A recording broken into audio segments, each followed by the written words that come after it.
है बिल्कुल सही है। अगर ये करना चाह रहे हैं तो बिल्कुल 25 से 28 के बीच में दिखेगा। और हमारा जो ये मीटिंग है ये आज आखिरी नहीं है कि और एक वीक बाद होगा, या फैजान के लाइव की तरह फिर 15 दिन लग जाएंगे और एक मीटिंग करने के लिए, या हम लोग एक साथ बैठने के लिए। तो हम लोग इकट्ठा हैं, तब भी होंगे और डेली होते रहते हैं।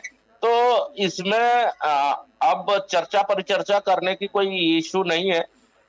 जैसे अभी सुनीता बहन ने कहा कि स्कूटी, मैं आपको बताऊं, लोग टीवी यहाँ तक कि मोबाइल भी अब अमेजोन और फ्लिपकार्ट से खरीदने के लिए कतराते हैं। क्योंकि मतलब उसका सर्विस और जो भी है वो काफी कष्टदायक होता है। अगर आपने कोई रेपुटेड कंपनी का लिया हुआ है तो हर शहर में उसका सर्विस सेंटर वगैरह होते हैं। लेकिन अगर कोई थोड़ा सा जैसे कितने सारे ब्रांड होते हैं, अगर उसमें से किसी का ले लिया तो आप फंस गए। चलिए 7 डेज का रिटर्न पॉलिसी होता है, उसके बाद क्या? तो बहुत सारी चीजें हैं जो लोग उतने नासमझ नहीं है। लेकिन यही है कि अगर ये करेंगे तो इनको उसके ऊपर भी क्लैरिफिकेशन देना पड़ेगा। बिना उसके तो मैं नहीं समझता हूँ कि कोई भी जाएगा। ये तो 100% है। तो कोई नहीं, इसके ऊपर हम बाद में भी चर्चा कर सकते हैं। लेकिन ठाकुर साहब का धन्यवाद है कि देखिए, वो एक ऐसे व्यक्ति हैं जिन्होंने परसों का, जैसे हमारे शर्मा सर ने कहा कि उन्होंने परसों बताया था, तो जो हकीकत है वो बिल्कुल बयान करते हैं। वो होना भी चाहिए हम लोगों के बीच। तो कहीं ना कहीं सम्मान है उनका।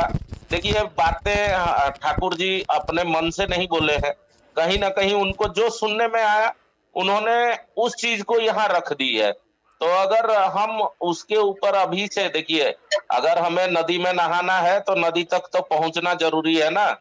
नदी है 1 किलोमीटर और पैंट शर्ट उतार के रख दिया क्योंकि हम नहाने जा रहे हैं। तो ये तो मतलब जगहंसाई वाला बात है।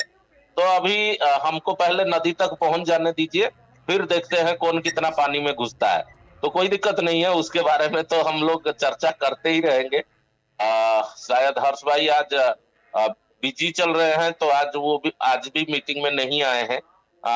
कल मैं उनको बिल्कुल बोलूंगा कि वो आए, क्योंकि उनसे मेरा आज दिन भर में बिल्कुल कोई भी बात नहीं हुआ था। खाली वही जब वो ऑडियो मिला था तब मैंने जो 1 मिनट के लिए ज्यादा से ज्यादा उनसे बात किया था, और उसके बाद में कुछ नहीं। तो आप लोग निश्चिंत रहें, कोई नहीं। देखिए, अगर करने जा रही है तो उससे अच्छा कुछ नहीं हो सकता। लेकिन क्या करने जा रही है उसको जानना भी जरूरी है। उसको हम सभी लोग मिलकर चर्चा करेंगे। कोई ऐसा बात नहीं है, उसमें कुछ ना कुछ तो निष्कर्ष निकल के आएगा। ये भी है कि इसीलिए हमारा ये मीटिंग रेगुलर चलता है। धन्यवाद देना चाहूंगा लेकिन ठाकुर साहब को, वो मतलब कल इतने बड़े हादसे से गुजरे फिर भी आज उन्होंने अपना प्रयास जारी रखा है। तो दिल से सम्मान है। और यही है कि देखिए, हम लोग अब मैच्योर्ड हैं, तो कहीं ना कहीं उनको जितना भी जो भी समय दिया गया है वो हमारा मैच्योरिटी दिखाता है। नहीं तो छोटे बच्चे में और हम में कोई फर्क नहीं बच जाता। तो कहीं ना कहीं आप सभी लोग ये सारा चीज जानते हैं। दिक्कत कोई नहीं है, हम लोग इकट्ठे हैं तो मतलब क्या बोले, 3-4 दिन ही है, दिखेगा, सब दिखेगा। आज तक जैसे सारा खोल के रख दिया गया है, आगे भी वैसा किया जाएगा। आप लोग निश्चिंत रहें, चिंता बिल्कुल ना करें, क्योंकि हमारा जो कैप्टन है ना जहाज का, वो बिल्कुल ईमानदार है। और जो थामा हुआ है वो बिल्कुल मतलब डट के खड़ा है, चाहे जितना भी तूफान आए। तो आप लोग बिल्कुल आश्वस्त रहें। जैसे हम लोग ट्रेन में सफर करते हैं, रात में आराम से हम अपने अपने सीट पे सो जाते हैं। जो चला रहा है वो लेकिन उस हिसाब से लेके जा रहा है कि आप लोग निश्चिंत होके सो सकें। तो कहीं ना कहीं भरोसा इस प्लेटफॉर्म में भी होना चाहिए कि गलत किसी के साथ में होगा नहीं। तो बिल्कुल आप लोग मतलब ये जो प्लेटफॉर्म बनाया गया है कहीं ना कहीं लोगों का टेंशन दूर हो, सब लोग टेंशन फ्री होके देखिए। हमने तो अक्टूबर से यही देखा है कि लोग चाहे जितने भी परेशान होके यहाँ आए हैं, हंसी खुशी मीटिंग के बाद गए हैं। कोई उतना कौन टेंशन कौन में से नहीं लोग हैं? गया है, सिवाय हमारे छागला सुट्टू भाई के। जल्दी तो ला। सुट्टू भाई हमेशा गरम जोशी में रहते हाँ हैं। नो देख कहा है, कोई जल्दी ला। कोई हाँ? नंदलाल जी हमारे सबसे छोटे सैनिक सिपाही हमारे बैठे हुए हैं, उनको बाहर कहाँ देख रखी के आई? मतलब दिल खुश हो जाता है। चाचा तेरी जी प्रणाम। आइए कुछ तो बोलिए, 2 दिन से आप भी गायब थे। जी बोल नहीं, बोल गायब नहीं थे। बोलिए साहब बोलिए। कल लगन बहुत था तो कई जगह जाना हो गया। रात को आया आशीर्वाद बहुत सारे लोगों को देना था, ये बोलिए लगन कहा। त्योहार है तो जाना पड़ेगा ना। वही तो आशीर्वाद देना था बहुत सारे लोगों को हाँ जी, कि खुशहाल ये जिए। मीटिंग का समापन वही था। 11 बजे के बाद लौट के आया तो थक गया था, तो मैंने चालू नहीं किया, सो गया। और आज भी मैं हूँ, थोड़ा देर से आया हूँ, लेकिन हूँ आपके साथ और रहता हूँ जब तक आप मीटिंग करेंगे तब तक हूँ। रही बात बोलने की, तो मैं बोलूंगा 28 को नहीं 29 को। आप लोग 29 तारीख को बोलिएगा या 31 तारीख को, चलिए कोई दिक्कत नहीं है। 29 को बोलेंगे। नहीं, आप तो 31 को ही बोलिएगा। 28 तक तो आपका है। और तो वही वही बोला, आप 31 को बोलिएगा। 29 तो ज्यादा हो जाएगा ना, आगे बढ़ जाएगा। अरे 31 फरवरी। नंदलाल जी 29 तो कई साल बाद आवेगी अच्छा, इस बार नहीं आएगी क्या? ना। इस साल तो 28 पे ही गुजर जाएगा मामला। ध्यान नहीं है तब। तो चलिए कोई बात नहीं, 28 तक आपका, 28 के बाद मैं बोलूंगा। अन्यथा ना लेना, मैं बोलने से पहले कुछ समझ लेना चाहता हूँ। मैं बोलूं तो कहाँ बोलूं और कितनी वजन से बोलूं। जी और हवाई बात करने में मजा नहीं आता है। सही सही और सही। फिर आज हम निवेदन करेंगे अपने सुड्डू भाई जी से। मैं उनका उपनाम क्या, कौन? सर्वजीत सिंह जी। सर्वजीत यादव जी, आप हैं बहुत बहादुर, बहुत हिम्मती, इसमें दो राय नहीं है। लेकिन थोड़ा सा युवा पर जो है ना कंट्रोल रखें। यार किसी को गाली देने से पैसा वसूल हो जाता तो हम सब गाली देके और आराम से घर में बैठ जाते। गालियां हमें नहीं आती क्या? आपको नहीं आती क्या? सबको आती है। तो गाली दे देने से अगर पैसा वसूल हो जाता, या गाली दे दे और गाली के डर से कोई पैसा देने को हमारे घर पर पहुंच जाता, तो इससे बढ़िया सोल्यूशन था नहीं। हम अपनी थोड़ा जुबान जो है वो खराब ना करें, संस्कार अपना ना बिगाड़ें। बेईमान हैं, बेईमान रहेंगे, बेईमान कल भी थे, बेईमान आज भी हैं, बेईमान कल भी रहेंगे, जब तक दुनिया रहेगी। बेईमानों का भी यहाँ बोलबाला रहेगा, इसमें दो राय नहीं है। लेकिन बेईमानों के डर से ईमानदारी थक नहीं जाएगी, ईमानदारी हार नहीं जाएगी। ईमानदारी अपनी जगह पर बिल्कुल अटल रहेगी। और बेईमानी चाहे जितना बेईमान कितना भी बेईमानी कर ले, ईमानदारी की जीत होगी। थोड़ा लेट हो सकती है, अनर्थ नहीं होगा, इसमें दो राय नहीं है। तो हम भाई जो बोलेंगे तो थोड़ा विचार करके बोलेंगे। अभी मजा लेना है, हम मजा ले रहे हैं, आप भी मजा लीजिए। और स्ट्रेस पालने से तो कोई फायदा होने वाला नहीं। वही है, इसको और प्यार का मजा लीजिए, थोड़ा इंतजार का मजा लीजिए ना। जी धन्यवाद, कंटिन्यू करें।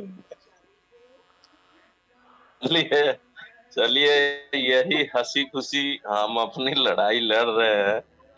जैसे इतना खुश होके कोई देखेगा तो बोलेगा नहीं कि ये लोग डुबा के बैठे हैं। चलिए बहुत बहुत धन्यवाद आपका। जी, thank you। उत्तम जी, जी गौतम जी आपका भी बहुत बहुत धन्यवाद। आपको ट्रेन में सोने का बड़ा ही आनंद आता है आजकल। ट्रेन मेरा घर बन गया है। क्योंकि आपने बोला था कि आजकल मैं ट्रेन में बहुत चलता हूँ, ट्रेन में सोता हूँ। तो ये हम सुला रहे हैं ना सर, हम आपको तंग कर रहे हैं। नहीं क्योंकि वैसा आप नहीं हमें तो है। कोई ड्यूटी देते ही नहीं हो कि आप ये काम कर लो, आप सारा ही काम आप खुद ही करते हो। हमें तो बोलते ही नहीं, हम तो तैयार हैं जब भी बुलाओ। अरे आप बुलाते ही नहीं हो। आप जैसे वरिष्ठ लोग हमारे साथ हैं वही काफी है। तो आप लोगों का आशीर्वाद चाहिए, आपका हाथ हमारे सर पर होना चाहिए। स्क्रीन हम तो कर अब दो 2 बार से नंदलाल जी को भी लेके नहीं गए। उन्होंने भी वही बोला सकर था कि टीवी नहीं में हम से भी ही चलेंगे, टीवी के तो बटन हमने पे कर मना दो कर नहीं दिया वो नहीं, चलो जाएगा आप सिस्टम मत सारा। जाओ। काम हम कर पाते हैं तो आप लोग आराम करें और आशीर्वाद देते रहे। आपका दुआ वहां से हमको मिलता रहेगा।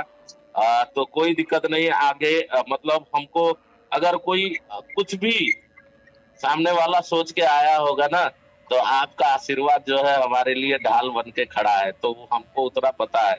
चाहे वो आप हो, नंदलाल जी हो, ठाकुर साहब हो, तो कोई नहीं। आप लोगों का प्यार है, हमारे चौहान साहब भी है।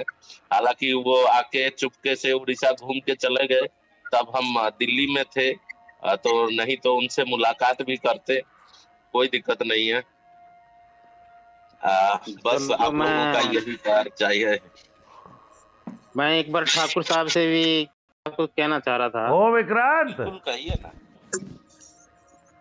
ठाकुर साहब जी, मैं जो भी बोला है बिल्कुल 101% सोच समझ के बोला है। मेरा यही काम है। जो ये बोल रहे हैं ना, ये बार बार, मैं आपकी बात को नहीं काट रहा। आपने हमारे मंच पे ये बातें रखी, आप अपना ही समझ के रखते हैं बातें, और हमने बिल्कुल अच्छी तरह, आप हमारे से काफी वरिष्ठ हैं, हम आपकी बिल्कुल बिल्कुल हमारी इज्जत है आप।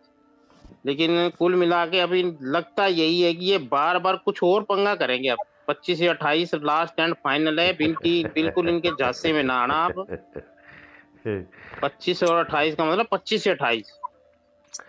हाँ बाकी कोई गलत बोल दिया हो तो माफी चाहता हूँ। अरे नहीं नहीं कालरा साहब, यदि अपने छोटे भी देखिए मेरी बात थोड़ा सा समझने की कोशिश कीजिए कि मैं जहाँ तक अपने विचारों में मानता हूँ, यदि एक 10 साल का बच्चा कोई बात ऐसी कहे कि जिसको मतलब जिसके बारे में हमें जानकारी ना हो और उससे हमें फ़ायदा हो रहा हो, तो हमें उसे 10 साल के बच्चे की बात का भी सम्मान रखना चाहिए। क्योंकि वो जो बात उसने कही उसकी हमें जानकारी नहीं थी और उसकी जानकारी के कारण हमें कोई लाभ हुआ, तो हमें उस 10 साल के बच्चे की भी उस बात का बहुत सम्मान रखना चाहिए।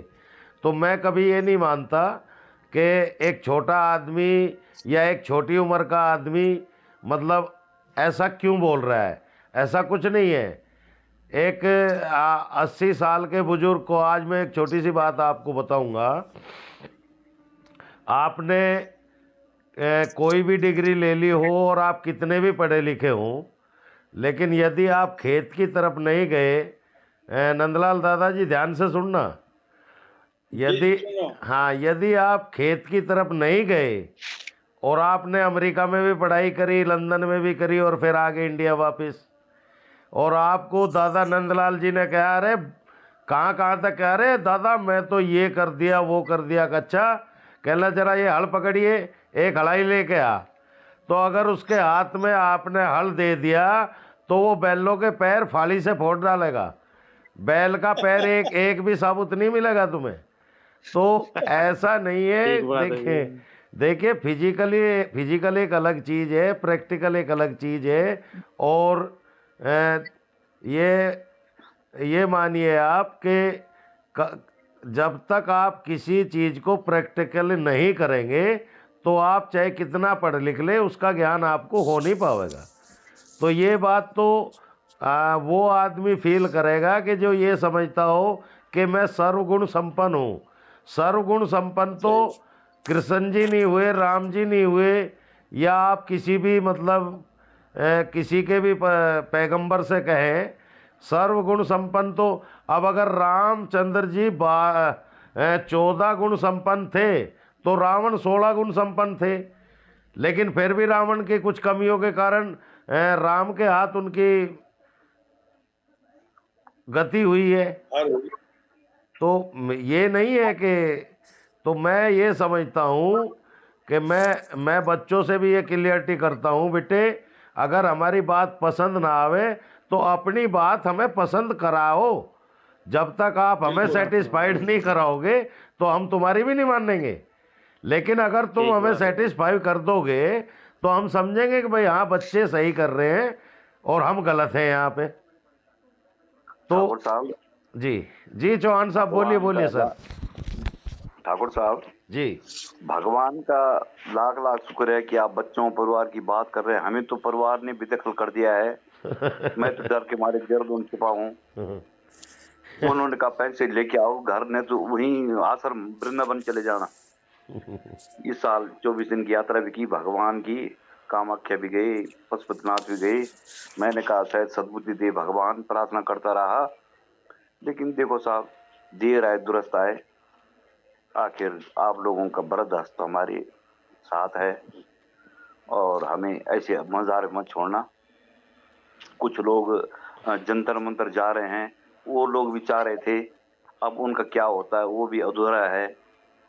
तो देखो भगवान ही मालिक है, आपका देखिए पैसा होगा तो आएगा। चौहान साहब मैं आपकी बात का सम्मान करते हुए आप चाहे मुझे गाली देना भले ही, या सारी ये जितने टीम के लोग हैं बुरा बोलना, नहीं मैं बताता हूँ, चाहे अपने मन में सब बुरा बोलना। जो कल पर जंतर मंतर का जो प्रोग्राम था उसको रुकवाने में भी मेरा हाथ था।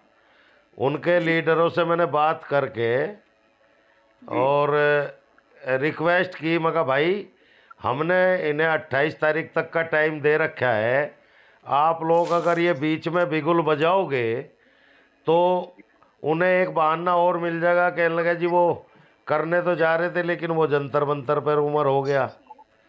तो उसे जो है दरअसल एक दो जो उनका लीडर था जैसे शैलेंद्र था उसे समझा लिया गया था, लेकिन विपिन फिर भी 10-20 आदमियों को लेकर वहाँ पहुँच गया था। लेकिन विपिन के पहुँचने पे भी उसे कॉल करी हमने वहीं, तो वो भी अपने लोगों को लेकर उल्टा चला आया था। तो देखो यहाँ तक ये है कि मेरी स्थिति का पता है कि कल शाम में एक शादी में एक मैरिज प्रोग्राम में जा रहे थे हम 4-5 लोग, और हमारी गाड़ी का बहुत ज़बरदस्त एक्सीडेंट हुआ और हाँ ईश्वर ने हमें कवच बन के, जो गाड़ियों की हालत हुई है दोनों की, मेरी भी नई गाड़ी थी और सामने वाले की भी नई गाड़ी थी, ईश्वर की कृपा ये रही कि हमें चोट वगैरह जो है इतनी तो वैसे भी लग जाती है, आदमी ठोकर लग के गिर जावे, लेकिन ऐसा नहीं कि वो हादसा ईश्वर ने बहुत बचाने वाला करा हमारा। और भगवान हाँ जिस शादी में चौहान साहब जाना चाह रहे थे उसमें हम जा भी नहीं पाए और वापिस ही फिर अपनी गाड़ी टो करके हम घर पे लेकर आए। एक हमारा भतीजा था जो जिसे हमारी गाड़ी में सबसे ज़्यादा थोड़ा इंजर्ड वही हुआ है, हालांकि वो पीछे बैठा था, ड्राइव मैं कर रहा था और हमारे कौशिक जी सामने बैठे हुए थे, लेकिन उसके बावजूद मैं ईश्वर को यही वो देता हूँ कि मैंने कभी किसी का बुरा नहीं सोचा, तो ईश्वर भी मेरे लिए कहीं ना कहीं ढाल बन के मेरे सामने आ जाता है। तो मैं तो कल से शुक्रगुजार हूँ कि पता नहीं किन लोगों की दुआ मेरे साथ रही कि ऐसे हादसे में मामूली चोट लगना, और वहाँ जो देखने वाले थे वे कह रहे थे सर हमने तो ये सोचा था मामला ख़त्म हो गया भाई। पेट्रोल पंप की बात थी, लेकिन देखो ईश्वर ने साथ दिया, आप लोगों की दुआ रही, दादा नंदलाल जी जैसे लोगों का आशीर्वाद था, तो आज मैं आपके बीच में हैं हम सब लोग। तो हम मुकेश त्यागी को और फैजान को ही क्या कहें, यदि कल जीवन ही ख़त्म हो जाता तो पैसा वैसा तो कोई बात ही नहीं थी। तो इसलिए हम यही चाहते हैं कि अगर ये लोग हमारा खा भी जाएंगे और भाई हमें उसकी वजह से कितनी भी परेशानी भुगतनी पड़े, तो देखो हमने तो निश्चय ये कर लिया था। अभी मैंने 6-7 रोज पहले त्यागू को ये कहा था, मैं 85 लाख रुपया तेरे पे कुर्बान कर दिया, और मैं बहुत कड़े शब्दों में बोल रहा था उससे, लेकिन उसने फिर भी जवाब बड़े नरमाई से, बड़े प्यार से दे के और मुझे हैंड टैकल किया कि सर आप तो नाराज़ हो गए। अरे मगर नाराज़गी की बात है यार, तुम 10-10 हज़ार रुपये उन लोगों के नहीं डाल पा रहे जो ठेली लगा के तुम्हें पैसा दिया है, या जो इतनी परेशानी में है, अपने घर से बेघर हो रहे हैं, बच्चों की पढ़ाई छुड़ा ली है, तुम उनकी हेल्प भी नहीं कर पा रहे। तो मगा बताओ मैं गुस्सा क्यों ना हूँ। मगर मैंने एक बात त्यागी से भी कही थी और एक दिन टीम में भी कही थी कि यदि त्यागी इंडिया के हर आदमी को सेटिस्फाई कर दे और किसी आदमी की कोई कंप्लेंट ना हो, तो मैं अपना 85 लाख रुपया त्यागी पे छोड़ सकता हूँ। ये बात मेरी जो है सारे ग्रुपों में और त्यागी के कानों में डली हुई है। लेकिन किसी आदमी की कंप्लेंट बकाया ना हो, कोई ये कहने वाला ना हो, जोत सिंह चौहान ये ना कहे कि मैं तो घर से बेघर हूँ तो मैं 1 रुपया तो मैं 1 रुपया भी छोड़ने वाला नहीं हूँ। लेकिन अगर ये भारत की सारी जनता को सेटिस्फाई करके ये कह दे कि ठाकुर साहब हम सब सेटिस्फाई हैं, अब आप अपना वचन निभा दो, तो मैं निभा दूंगा। दरअसल सर जिसने मुझे जोड़ा है वो टीचर था। जी जी। और टीचर पे और फौज पे लोग भरोसा करते हैं। हाँ नहीं तो मैं फंसने वाला था जी। नहीं, मैंने कहा ये अध्यापक है, ये अध्यापक लोग होते फूक पे कदम रखने वाले, और उसके झांसे में फंस गया जी। नहीं तो मैं